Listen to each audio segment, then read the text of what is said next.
Halo semua, berjumpa kembali bersama saya di mata pelajaran PPKN.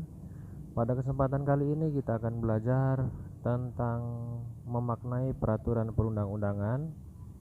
Nah, materi ini ada di bab 3 mata pelajaran PPKN kelas 8. Nah, kita di dalam kesempatan kali ini kita akan melihat apa saja tentang perundang-undangan yang ada di Indonesia. Nah, kita juga harus tahu bahwa Indonesia adalah negara hukum yang juga tercantum dalam Undang-Undang Dasar Negara Republik Indonesia tahun 1945 pasal 1 ayat 3. Nah, hal ini menandakan bahwa dalam kehidupan kita berbangsa dan bernegara itu ada hukum yang berlaku dan harus kita patuhi. Nah, artinya setiap tindakan kita, setiap perbuatan kita itu harus sesuai dan berdasarkan pada hukum negara yang berlaku. Sebelum kita masuk ke materi utama, sebagai pengetahuan umum, hukum itu terbagi menjadi dua, yaitu adalah hukum tertulis dan hukum tidak tertulis. Dulu waktu kelas 7 kita juga belajar mengenai ini secara singkat tentang hukum tertulis dan hukum tidak tertulis. Jadi kita akan ulang lagi. Hukum tertulis adalah hukum yang dituliskan atau dikodifikasikan atau dibukukan.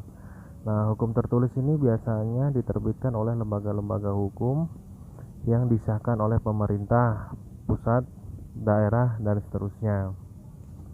Nah, hukum tertulis adalah hukum yang berlaku untuk semua orang atau lembaga berdasarkan sasaran yang dibuat. Kemudian yang kedua adalah hukum tidak tertulis. Hukum tidak tertulis biasa disebut dengan konvensional.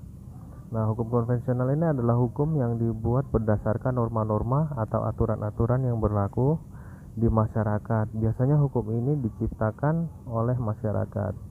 Yang harus kita pahami, hukum tidak tertulis ini bukan berarti hukum yang tidak dibuat buku atau dibukukan seperti hukum tertulis, tapi pembedaannya adalah cara membuatnya dan untuk siapa.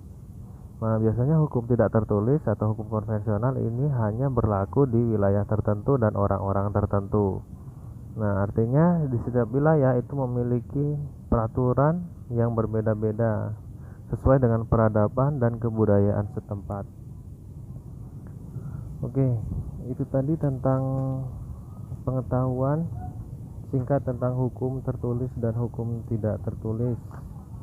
Nah, kita juga harus memahami bahwa hukum itu bersifat mengikat dan memaksa.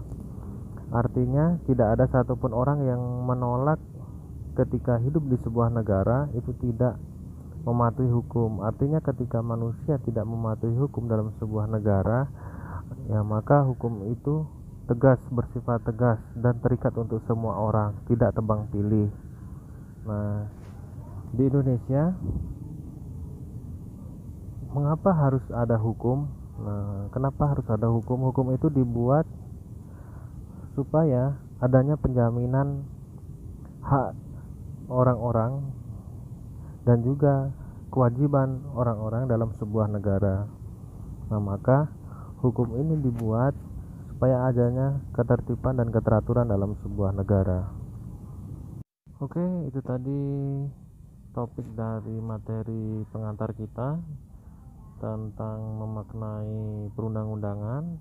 Nah, untuk materi berikutnya atau topik berikutnya itu ada di part 2. Silakan simak di part 2 ya.